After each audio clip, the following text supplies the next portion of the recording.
Across the Village Media Network and now available wherever you get your favorite podcasts. This is Trillium Talk, a weekly look inside Ontario politics at Queen's Park with our team from the Trillium. Excited to have back with us this week Editor-in-Chief Jessica Smith-Cross. Welcome back to the show, Jess.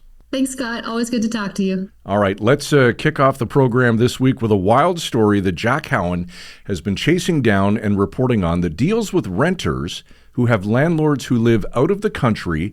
Suddenly, they've learned they're supposed to have been withholding a portion of their rent to ensure the landlord pays their taxes. How much and how did seemingly no one know about this? Yeah, it is a really wild story. There has been this law on the books, the federal books, for about 100 years that says if your landlord is a non-resident of Canada, you're responsible for withholding a quarter of your rent to submit to the CRA for their taxes on their behalf.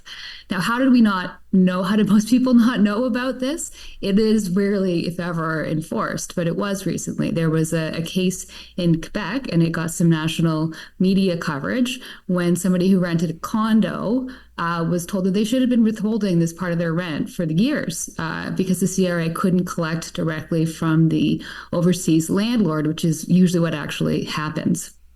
And so then that sparked all of this concern. There were tenants across Ontario, across Canada saying like, oh God, I didn't know about this. I haven't been doing this. I don't even know where my landlord lives. Some of them said, like, I've asked my landlord, where do you live? And they won't tell me. And the CRA won't tell me where my landlord lives. And it just went on and on. So we have a little bit of more recent news. After days of this, the federal government has said that this isn't going to be enforced by the CRA unless there's a business relationship between the tenant and the landlord. So in this one case that made headlines, it turns out that they were paying their rent through a company in which they operated their gym.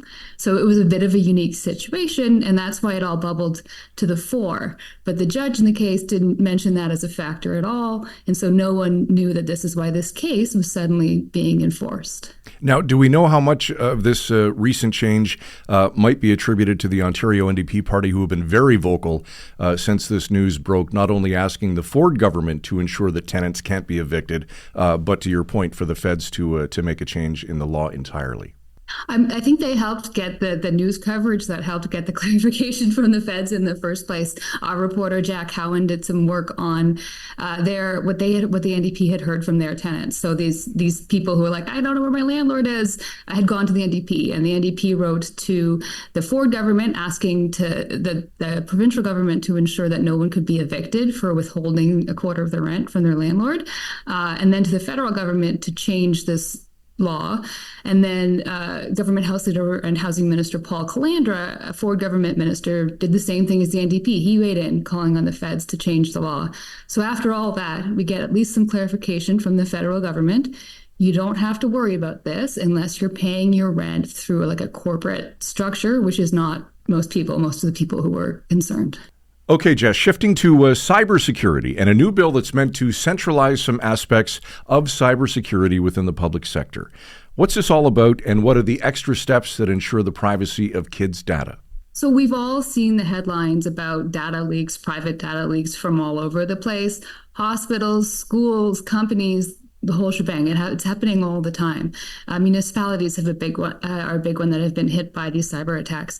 So what the provincial government is doing is allowing themselves to have the power to set regulations for all of the broader public sector. So that includes your hospitals, your schools, children's aid societies. Municipalities will be part of this as well. The province will set the standards, and the province will also have the ability to swoop in when there's been an attack or a breach of private data. Okay, so as part of this, if I understand it correctly, Stephen Lecce, the Minister of Education, is calling a meeting that involves police and the heads of social media platforms.